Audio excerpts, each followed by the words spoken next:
Hello and welcome to Access Chat. It's just the three of us today. I think we've got plenty to talk about though, because there's been an awful lot going on in January, especially in the world of DEIA, disability, diversity, inclusion and accessibility. Now, most of the time we've talked about the lack of disability inclusion in diversity initiatives. Over the last couple of years, there has been a movement to append accessibility to DEI. And that meant that in the change of administration in the US, accessibility and disability inclusion initiatives have come clearly into the targeting and into the crosshairs of the new Trump administration. So the last couple of weeks have seen the cancelling of all DEI programs, the removal of the accessibility pages of whitehouse.gov, the requirement to report people that have been providing training on this.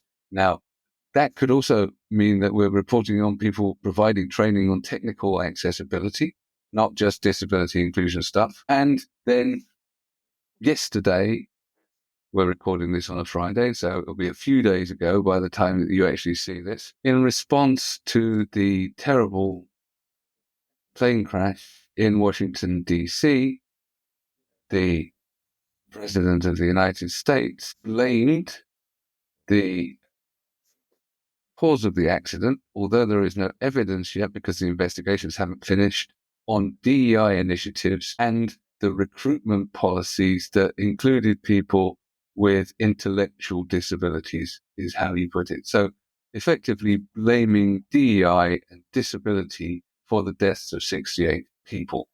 So we're now in a totally different climate when it comes to accessibility and diversity to the one that we were in only a few weeks ago when it comes to the United States. So I've talked a lot for the last couple of minutes. I know that this is something that you, Deborah, are living through even more than Antonio and I, because you're in the country right now. So you must be feeling.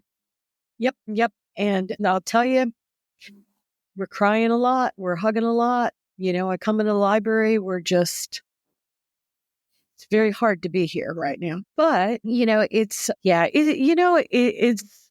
just really, really difficult. And it's hard to watch because I understood that, they were going to attack DEI and DEIA. And I even told both of y'all that on Bluesky, someone on Bluesky who I completely forgot who it is. So if it was you, I immediately forgot it on purpose because I'm not really into negative, nasty comments. But they did make a comment on Bluesky that how dare I put in a tag of DEI and A11Y together? How dare I? Well, I guess I dare because, we need things to be fully accessible. We need the world to be fully accessible for all humans, including old presidents, because we are all aging, and it's part of being human. But anyway, it's really hard in the United States right now. And we understand that it's going to get harder. And it's hard to even imagine how bad it will be. I have a daughter with Down syndrome who's at the library with us right now. I don't know how she will be impacted. I get that. Anyway, I can get so sarcastic. I really need to watch my mouth. Because that's why I've been saying to everybody, we got to get together and we got to form alliances. See, that's one of the reasons why I'm doing Billion Strong, because we weren't being heard anyway. And now we were actively being attacked in ways that we don't even understand. And we're being attacked for being human, which is ridiculous. But okay. But where do we go from here? Because it has gotten very confusing in the DEI, the accessibility, disability inclusion, whatever space. So really what I'm focusing on in the work that I'm doing is what is the path forward to, making sure that human beings are better included than they have been? Because I think, there's a lot of complications with accessibility and diversity inclusion. There's a lot of moving parts or groups because we're such a gigantic group of people all put together under the disability umbrella. Some of the groups are going to be louder than the other groups. Sometimes groups might accidentally hijack the movement and make it all about them just because people are trying to be heard. I think I'm going to say one more thing and turn it over to Antonio, but I think where we are now, I think we decided, okay, I'm going to break you down into a whole bunch of different pieces, Deborah. You're a woman. You're an old woman. You're a woman with gray hair. You're a woman. You're a mother. All the different things that make me the person I am, including I'm neurodiverse, proudly, DEI, proudly, focused on accessibility. But I think we know how to make things accessible. So I think this is an opportunity, what's happening, to make this more about technology. As Neil said, technology should be secure, technology should be private, and technology should be accessible to all humans. So I think we got in trouble because the accessibility moved squarely into, this is about disability inclusion when it's not. This is about human inclusion. So over to you, Antonio. No, it has definitely been a few of difficult weeks now. But when you follow people across the different networks, you really see also the difficulties that people are getting into it. So it's, people are really, struggling. Others are basically demotivated, feeling hopeless in relation to, but at the same time, uh, I don't know how this is going to play in the future. I think it's still very early.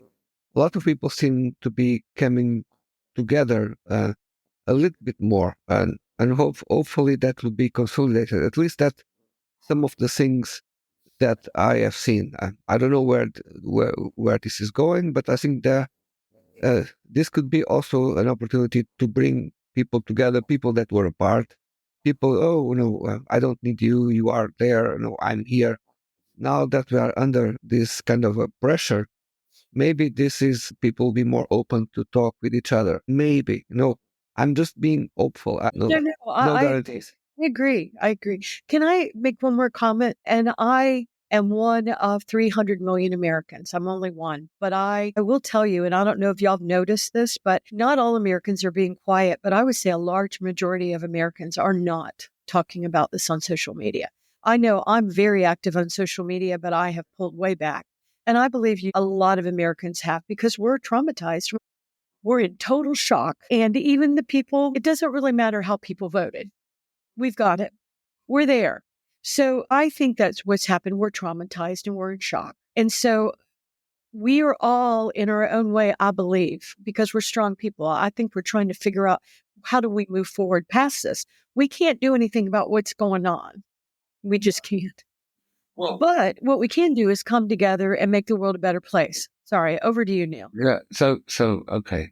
So I think that there's definitely an element of people sitting back for the first couple of weeks of what this is, and sort of looking on and trying to evaluate what's going on and trying to process it in their brains, because it's so much going on, and let's be honest, that's deliberate. Yes. That Yes. had been planned. Yes.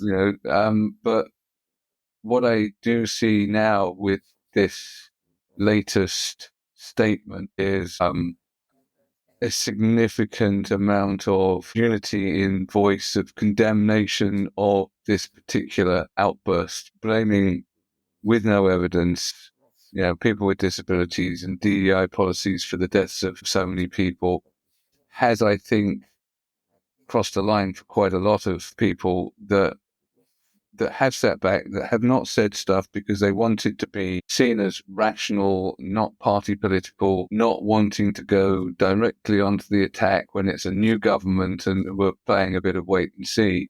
Now, I think a lot of these organizations and a lot of individuals that have influence are saying, actually, I can't sit back. I need to make my voice heard now.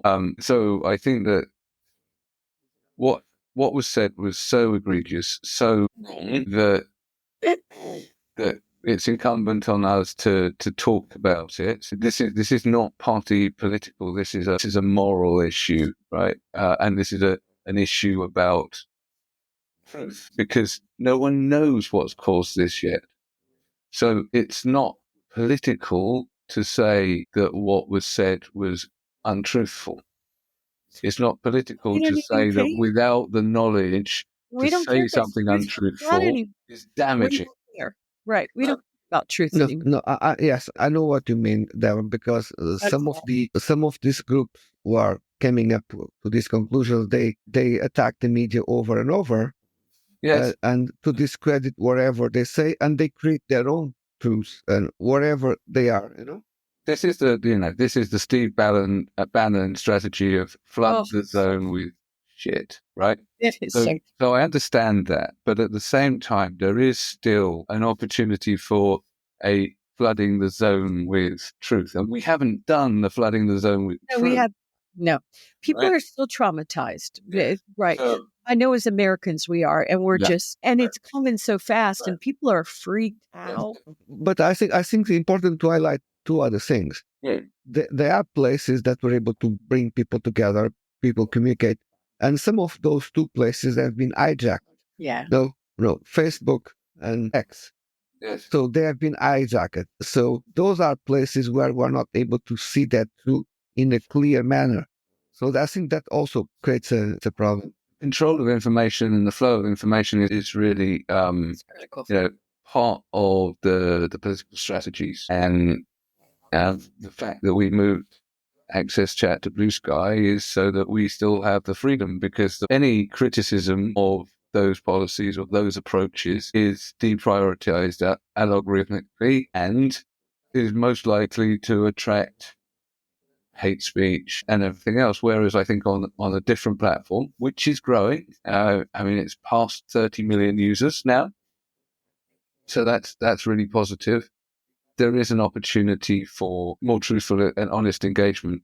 I mean, it's not that there won't be trolls on the platform. It's not that there won't be political disagreements, etc. But I think that it's not being controlled by political and politically motivated individuals. So I think that's a glimmer of hope. I think the fact that significant organizations are moving off those other platforms because they've recognized the toxicity is a glimmer of hope. I think that also there's some consideration going on amongst business leaders outside of America about what do they need to do. America affects the world. We know that because it has the tech industry, its predominant economy, all sorts of influence happens and flows out from America, but it also doesn't control everything in the outside world. So within Europe, there's still a significant commitment to accessibility. We've got the European Accessibility Act. That's actually accelerating. So there are reasons to be cheerful. I think the center of gravity for this stuff will be shifting. I agree. 4 or 5 years, right? And that leadership is going to have to be from the outside. Now, there will be leadership in terms of resistance to what's going on from within the US. Organizations like DRC, led by Andy Imperato, their lawyers are going to be really busy. Yes. Yeah. But I do think that there's an opportunity for businesses to continue, and even in the US, right? There are examples of where saying that you're going to continue to be strong on DEI topics is clearly good for business, right? It's good for the bottom line. It's worked very well for Costco. 98% of their shareholders rejected the attempt to reverse their DEI policies. And what's happened? Everybody's signing up. People are leaving other bulk discounters and signing up where there is a company that reflects their values. So I think that there's, in anything, you have these ebbs and flows. And clearly we've had a very significant shift with the change of administration, and they're trying to get in there early and push their agenda. I think that they're so eager to do it that they may well, with things like this, have played their hand too hard. And instead of slowly undermining stuff, which is what happened in the previous time the administration was in power, they've just gone, gloves off and straight in there. I think that by being so absolutely clearly direct about it, rather than subtly undermining things, they're actually going to get more pushback than if they done it in a more subtle manner. I agree. I also think it's important to note all the layoffs that has happened. If in our government, the United States government, DEI, and budgets have been cut, entire groups are being laid off. There's so many people that have been laid off, and it's coming to our states. So it's pretty chilling what is happening if people aren't noticing their entire teams. There are so many people being laid off. It's going to devastate what we're doing. But at the same time, the good news is there are some things happening in the background to counteract it. So it's yin and yang. You can get as evil as you want, but I'm sorry, we're going to get light, and we're going to throw out some heavy light here. So I think what we're going to see happen this time, just like what happened last time, is that there was a lot of really powerful movements and different things in our society in the United States that happened because of the man being president another time. I'm not saying the last name. I'm not saying the name. I don't say that name. But you know what? I will tell you, in my family, 3 of my sisters made a decision to vote that way. And we're Americans. We can vote however you want to vote. But I'm just really afraid of what's going to happen to the people. But at the same time, it's not just about one person. It's not even about a group of people. It's about what you said, Neil. It's about people realizing, wait a minute, this isn't really who I am. This isn't what I want America to look like. I want to do this to my neighbors. Not to mention we are an aging society in the United States. We're doing this to ourselves. And the world gets to watch. And, I just, one more thing, Antonio, then turn it to you. But I do know some things are happening in the background to counteract. So I am one of the counteracts. I'm going to make sure that I just want to do what's best for the United States and all of the world and all of the human beings in there. I don't care about politics. I don't care who's president. I'm not really sure how much it really matters in some ways. I think we've got to be really focused on what we can do as an individual, our sovereign rights, and I'm all about making the world a better place. I do it every day. I call and talk to Virginia Department of Transportation about a pothole. So we each can do something to make the world a better place and make sure that people are not hurt as bad as some people are going to do. But anyway, over to you, Antonia. Well, business, they want to make more money and continue to sell and attract more customers. Companies want to retain, want to make sure that their employees can access to the tools and want to enhance innovation. So those things require accessibility internally and externally. Societies, they don't become younger by any kind of executive order. So that's not possible at all. So I think we need to continue to advocate, probably, in a kind of in a different way.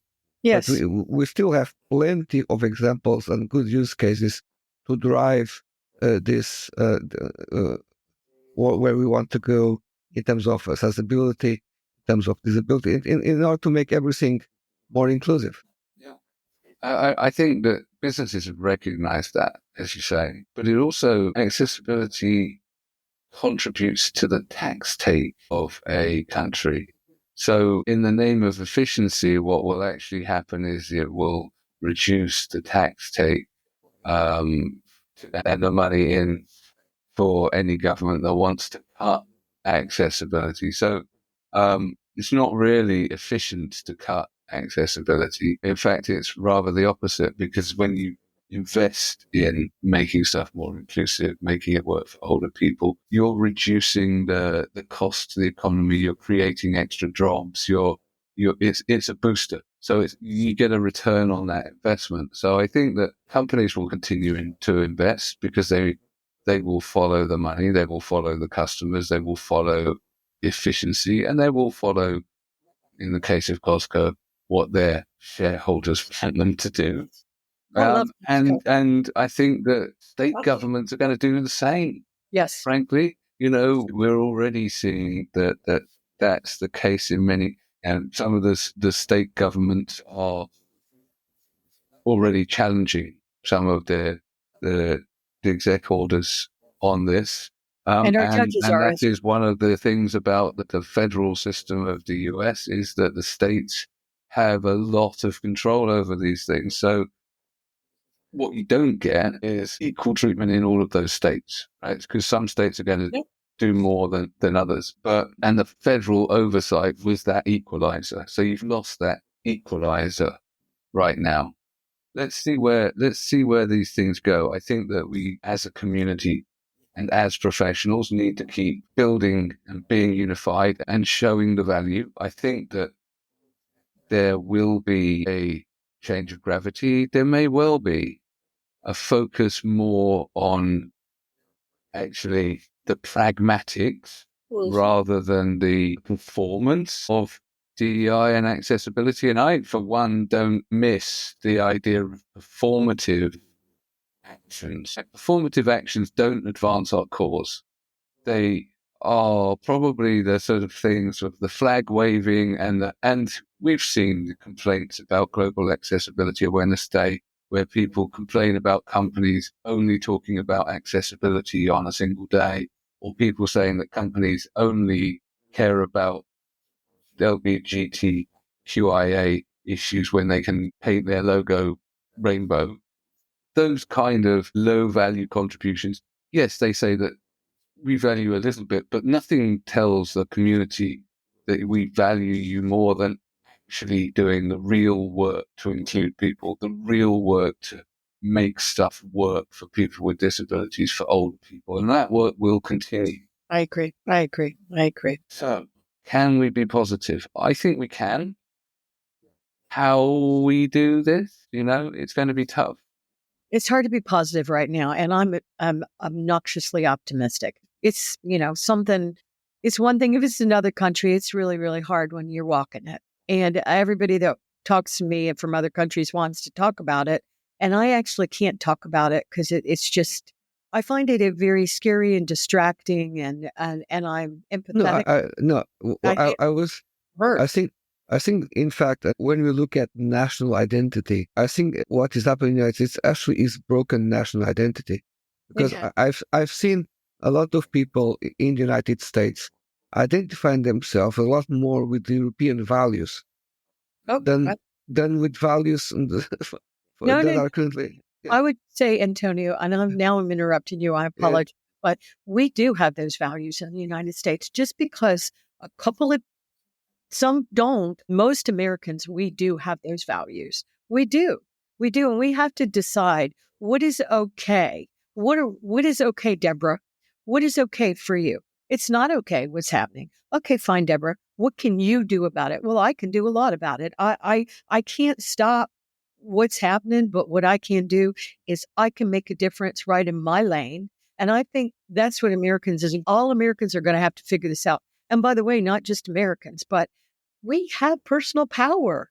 What are you willing to put up with? What can you do? I'm not saying get out your guns, but I am saying what we can do is we can have our voices heard in a different way. Some of the DEI movement was confusing and added a bunch of confusion to it. Accessibility. I'm sorry, guys, but accessibility sometimes is harder than it should be. It's confusing. You go in, you start digging into the W3C. It's confusing for people, but we're figuring it out. We're learning. But the reality is it was messy. It was a very messy effort. Changing societies are messy, but it's going to go back to the world. Neil, you said pragmatic. I think actually the people that really want the world to look the way a lot we do, I think a lot of things are going to happen positively. I will also say that the last time this man was president of the United States, there was a lot of good that happened. A lot of good happened. A lot of powerful movements that changed America. And it was because it was the counter. We were like, we're not going to accept what you're doing there. And so I believe a lot of really powerful change are going to happen in the United States. And I also believe in the people of the United States. I do. We are strong. And so, yes, we look like we're a bunch of dummies right now, but we're not. We're going to find a way forward. We're finding it right now. Something really powerful just happened in my company that never happened before, but it's now happening because of what's happening. So there are things that are happening. There are things that are happening in the background. And I'm not a violent person. I'm all about making sure that all human beings all over the world, not just in the United States. I think this is also a great moment for us all to understand who our real allies are. I agree. I agree. And I think in these conferences that are coming up, that as an American, I'm getting a little afraid to travel right now, I think, anyway. But these conferences that are coming out, Zero Project, which I love, and I love how it comes together and brings so many stakeholders together. But a lot of Americans can't come. A lot of Americans are getting laid off. A lot of budgets are being gutted. So, yeah. So we have the conferences, but a lot of Americans aren't going to be there. The Global Disability Alliance that's about to happen in April in Germany. Yes. There's also a World Health Organization event taking place early in the month. Yeah. So I think there's we all have a problem, not just America. There's some really significant challenges, right, that have been made through those political decisions. The withdrawal from World Health Organization, appointing someone that's a vaccine skeptic in charge of health, those are problematic, right? And they're problems that could really go beyond borders, right? So we watching from the outside are watching with, askance. But at the same time, I know that not everybody that voted Republican voted for the things that are happening against DEI and everything else. A lot of people voted on the promise that they were going to see their daily groceries become more affordable and all of those things. Now, were they sold a false promise? Yes, but sometimes people vote on different issues. So what I don't do is go, all Republicans bad, all Republicans ableist, all, because that's not the case. And just because you voted for him didn't mean you're a Republican anyway. Yeah. I don't identify with either party. I used to identify with one. I feel that party is very inefficient in leadership. Oh, well, that's right. Sorry. Just a comment on that. One of the best governments that Portugal had over the last 15 years was actually a government where nobody had the majority. Yeah. Well, the parliament was completely divided in 7 sections, and they had to make agreements between the all parties. Yeah. So I mean, both the US and the UK systems are like first past the post, and that does create polarization. A lot of European politics is more around proportional representation, and that creates this dialogue and negotiation style of politics that bring more of a consensus. It's not always working. You look what's happened. Germany's a bit unstable at the moment, to say the least. It's pretty unstable in France. So, here, we live in very unstable times. But I do think that there's all, as you said, Deborah, there are positive things coming as a reaction to some of the negativity. We are aligning and coordinating. So it's one massive catalyst. So let's bring together. Let's find the reasons to be hopeful and to focus our efforts on what we can do and include. And you wanted to comment before we close? Yeah, I want to say one more thing before we close. Also, I want to say on the air, I'm very grateful for you, Neil, and your leadership, and I'm very grateful for you, Antonio. I think this is a time of us to really appreciate all the work that different people have done for our industry. But I wanted to say, and maybe I said it before, but I also think it's a time, because you remind me of this, Neil. Right now, the United States we have been such a powerhouse, but we're going to be 250 years old next year. And look at what happens to civilizations when they're at their 250. It's not good. And so I think we have been too strong compared to the other countries. I think it needs to be more balanced. And so I personally believe, and I'm involved in this, you're going to see a lot of innovation coming out of the Middle Eastern countries. That's where I'm seeing. I see the Middle Eastern countries, not all of them, but quite a few of them really stepping up to say, well, I'm not sure what you are doing over here, but we are going to really show what the world could look like. I know the Crown Prince of Kingdom of Saudi Arabia had made a couple of comments on 60 Minutes, the news channel in the United States. He'd said, number one, his wish is that there be peace in the Middle East before he passes away. And I thought that was a beautiful wish. And then also, he wants the Kingdom of Saudi Arabia, for example, to be a destination like Europe, where everybody wants to come to it. So I will tell you, I know for sure we're seeing quite a few really powerful innovations that are including inclusion in that all human beings get to participate in some of the Middle Eastern countries like the Kingdom of Saudi Arabia, Jordan, the UAE. And so, maybe as we try to figure out a new way forward in the United States, maybe there's real opportunity for other countries to step up and show the world, hey, look what Europe's doing. God bless Europe, So, yeah, maybe we can be hopeful that we're all stronger together. And it's not just one country telling everybody else what to do. And certainly we've spent the last 10 years on Access Chat trying to highlight that innovation around the globe. So let's be sure to make sure we continue with that, with the support of our friends Amazon and MyClearText, who are steadfast with us. Yes, yes.